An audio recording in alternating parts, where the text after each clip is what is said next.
talking with filmmaker Spike Lee about the 20th anniversary of the film Do the Right Thing, which has one of my favorite scenes in a film is when Mookie's walking out of the apartment and the Seventh-day Adventist walk up. Jehovah's Witness. Jehovah's Witness walks up and he says, "Hell no." Hell no.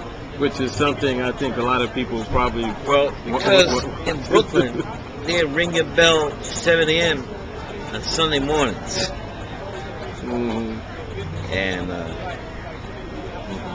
they would keep ringing the bell until somebody answered. Mm-hmm. Looking back at the film now, after 20 years, I'm sure you looked at it since then,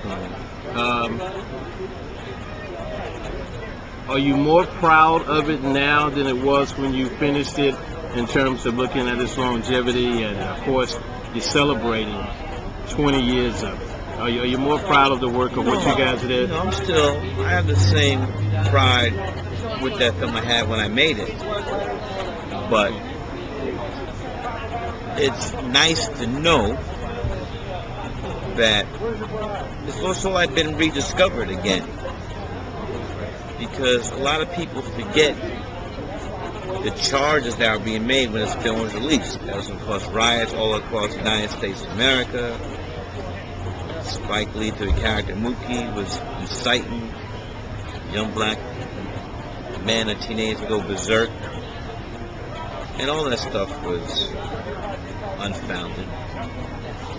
Really, I think, a total disrespect for the intelligence of the African American movie-going audience.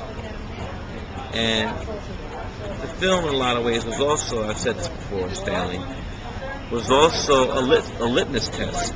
Because if you read a review, and majority white reviewers, not majority of them, but people would say that they would lament the loss of life, the loss of white-owned property, and wouldn't even mention the loss of life.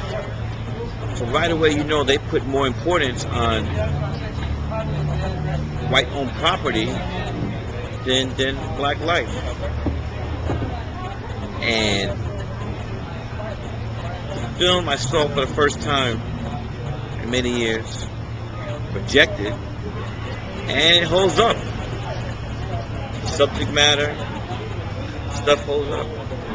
You wouldn't recut it any different kind of way, or I don't think like add that. to it, or when it's done, it's done. And you let it stand on its own.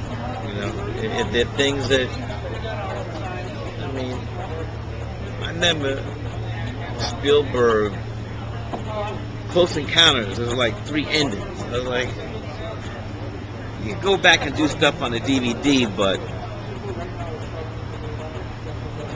I don't really think about, going back and doing stuff. You gotta, what good would it do me saying 20 years later, I wish I would have done that?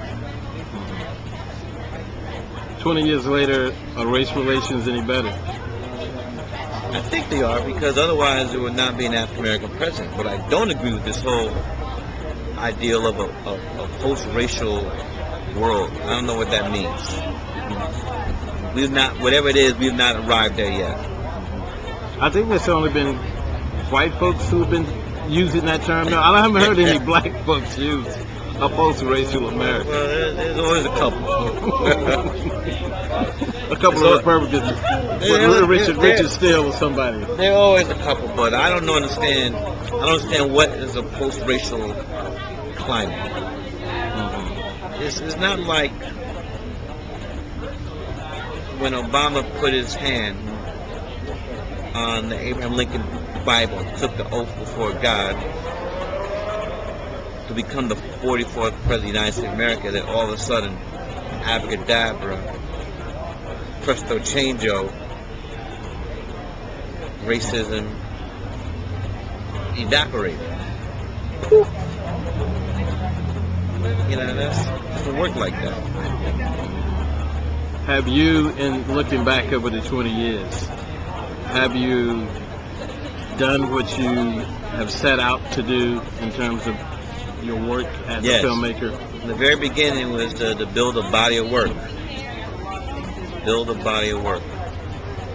Because before me, the generation of filmmakers before me, you know, they put out a film every 1, 3, 4 years, and I saw what Woody Allen was doing. Woody Allen was